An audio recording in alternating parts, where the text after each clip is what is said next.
have joining us at this time Dr. Nwachukwu Anakwenze, a medical doctor, a politician, an industrialist, as well as someone who has a heart for humanity. Doctor, you're welcome to the program. Thank you very much. Doctor, bring us up to speed. What's happening in the economic sphere in the United States of America? Are you people getting to adjust with the tariffs, multiple tariffs, and the counter tariffs you're getting from China, Canada, UK, and other countries? It's based on the type of leadership we have now. The leadership we have now is not like how it used to be in the past. You have somebody, a new president that have his own philosophy that he has to charge people a lot, and he wants you to come and invest in America instead of investing in Nigeria. I would say it's not working because a lot of the countries are counter tariffing America. So it's best to let the market go the way it goes. The tariff is not working, and that's all I can say about that.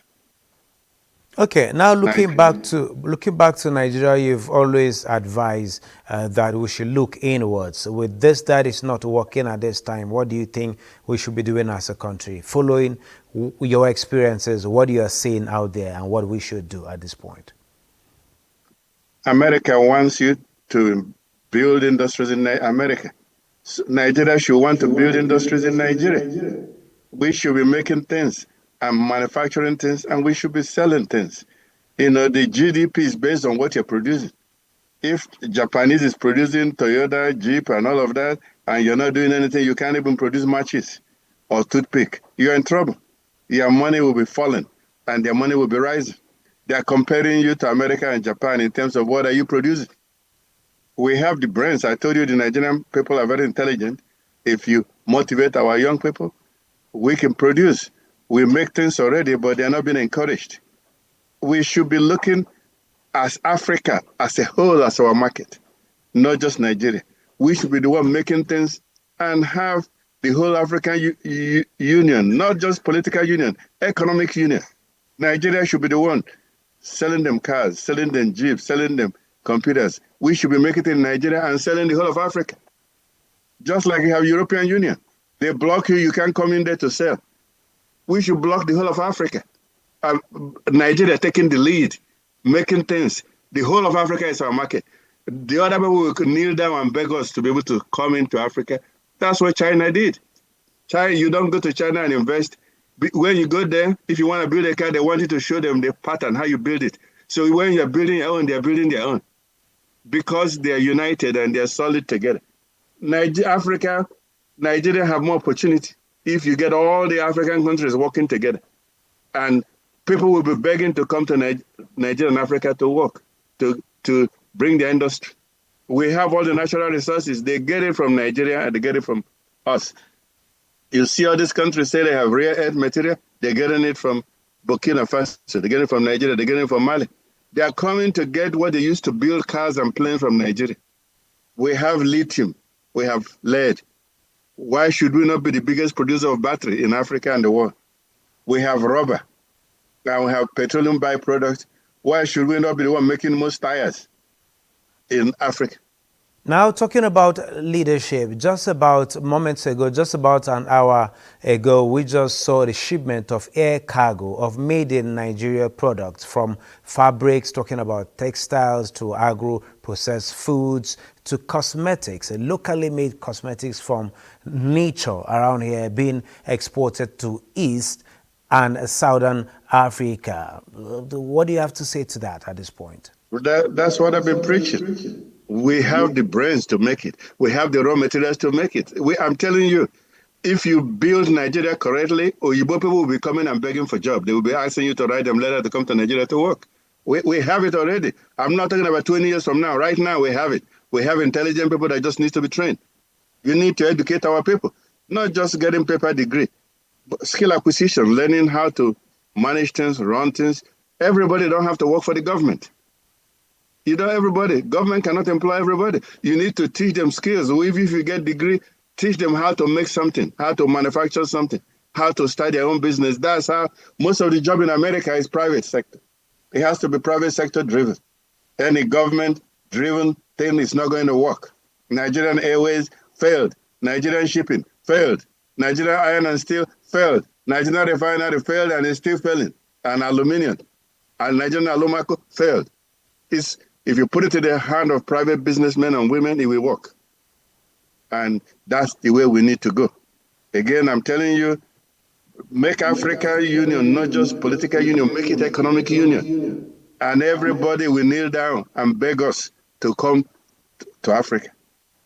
So That's I what don't we know. did. I don't know whether you've been following recent developments. There has been a reshufflement about leadership in the NNPC as well as other sectors of the economy. And more so, recently, the federal government approved the local content policy, talking about made in Nigeria, local content, Nigeria first. This is something you have been advocating for. Are you excited about that? And what words of advice would you give to ensure that this policy works? That's the direction we must go to, made in Nigeria. Even if it's not as good as the one made in Japan. That's how Japan started. They were laughing at Japan, and now they're making it better than anybody. Made in Nigeria, support it. Eventually, 10 years, it will become the best in the world. Our young people are brilliant. Our young people that come from Nigeria come to America, they take out of 100 positions, they will take the top 10 position. Our people go to school, our people are educated, our people work hard. God wants us to be a world power. Now let's talk about the youth constituency. You have alluded here, or it's not an allusion, it's a fact that Nigerian youth are very talented, they're educated, they have the strength, they are resilient and all of that. But there's one thing that is eating deep into the youth of today, more so that with the advent of artificial intelligence and some technology at their disposal, is being used for fraudulent activities. We hear people around the world are being carted away with life savings. Those in America are not even safe. What's your advice to this section of society?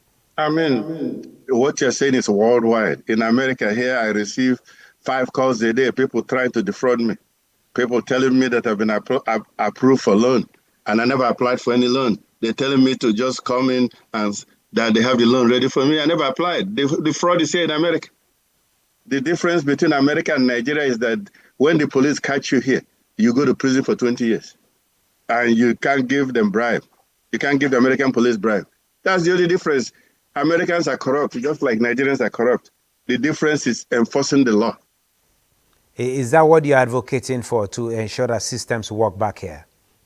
Yeah, you need to put people in prison if they commit crime. That's what stops them. That's what's making us afraid of committing crime in America, because we know we'll go to prison for 25 years. I can't be in prison for 25 years. That's the difference. They are corrupt like you. The same thing that white people playing there, they do it here. But if they catch you, you go to prison. I want to talk more about the youth. We need to train the youth, provide free education for the primary school, secondary school, and university. In America, only 25% go to university, and less than 1% do graduate studies. You need to spend more money in sending people to learn skill acquisition, learn how to do plumbing, electrical, how to run different machine printing. That's where the money is. They make more money than people that have paper degrees. Plumber in America, just coming to your door for one small thing is $900. Somebody working government job don't get that in a whole month, but they get it in a few minutes. So train people to acquire skills, make it free. When they learn skills, help them get loan to buy the equipment they need to start running their own company. Only running your company is the only way to create job in Nigeria. Government job is not going to do anything. Okay, One last thing I want to make sure you capture. There will be nobody will invest in Nigeria or keep investing if you don't have security. I've addressed that in detail last time with another TV. I went into detail. I told them every community needs to have vigilante group that's adequately equipped to defend their people. Nobody should be waiting for the federal government for their police to come from Abuja or army or navy. By the time they come, all your village will be wiped out. They will say there used to be this village and it will not be in the map. People coming to take your land, you should be ready to defend it 24 hours a day. Where I come from, we pay 150 people 40,000 naira a month. They want 70,000 now. But we don't have, where I come from, you can be up to 4 o'clock in the morning with no problem whatsoever. If you don't have security, you're not going to have business. You're not going to have success. On that note, we'll say it's a good one. The takeaways has been the Nigerian youth to keep doing what they are doing, and they should be encouraged by the government, and citizens should also learn how to pay taxes, and government should also be accountable for those receipts, so that when citizens get to see what their money is used for, they will be appreciative and get to do more. And lastly, the issues of security. Security is no longer a one-man's business. It's no longer the business of the federal government, but everyone's business. Thank you so very much, Dr. Nwachukwu Anakwenze, for sharing your thoughts with us at this particular point in time. Looking forward to another engagement soon. Thank you very much. Good job.